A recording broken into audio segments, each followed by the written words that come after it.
Welcome to my channel Prabhavathi Parivar. Today special మన favourite recipe chicken pickle.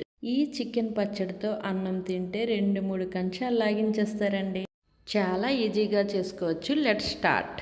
అరకిలో boneless chicken తీసుకున్నట్టయితే అర చెంచా పసుపు, 1 టేబుల్ స్పూను సాల్ట్ వేసి దీన్ని బాగా కలపాలి. ఒక నాన్ స్టిక్ కడాయి తీసుకొని లో ఫ్లేమ్ మీద దీంట్లో నీరు ఇంకేంత వరకు ఉంచాలి. చికెన్ అడుగు అంటుతుంది కాబట్టి నాన్ స్టిక్ కడాయి అన్న. చికెన్ ముక్కలు చెదరకుండా నెమ్మదిగా కదపండి. ఇలా చేస్తే 2-3 నెలలు నిలువ ఉంటుంది, కానీ 2 రోజుల్లోనే అయిపోతుంది పచ్చడి. ఇప్పుడు పూర్తిగా నీరు ఇంకింది. ఇంకో మందపాటి కడాయి తీసుకొని సరిపడేంత ఆయిల్ వేసుకోవాలి. ఆయిల్ వేడయ్యాక అప్పుడే ఫ్రెష్గా చేసిన అల్లం వెల్లుల్లి పేస్ట్ 1 అరకప్పు వరకు వేసుకోవాలి. పచ్చివాసన పోయేంత వరకు వేపుకోండి.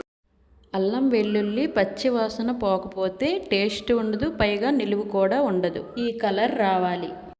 ఇప్పుడు పక్కన పెట్టిన చికెన్ తీసుకొని నెమ్మదిగా వేయాలి. ముక్కలు చెదరకుండా నెమ్మదిగా కదుపుతూ ఉండాలి. లో ఫ్లేమ్ మీద మాత్రమే ఇలా ఫ్రై అవ్వాలి. రుచికి సరిపడే అంత సాల్ట్ వేసుకోవాలి. నేను దీంట్లో కాశ్మీర్ చిల్లీ పౌడర్ వాడానండి.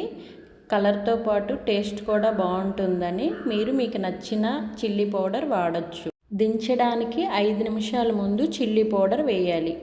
చికెన్ పచ్చడి ఈ స్టేజ్లో ఉన్నప్పుడే 1 టేబుల్ స్పూన్ ధనియా పౌడర్ కూడా వేసుకోవాలి. మీకు నచ్చితే 1 టేబుల్ స్పూన్ మెంతి పౌడర్ కూడా వేసుకోవచ్చు.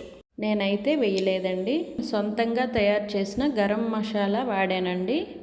మసాలా బాగా వేగాక నురగగా పైకి వస్తుంది, అంటే మసాలా బాగా వేగిందని అర్థం.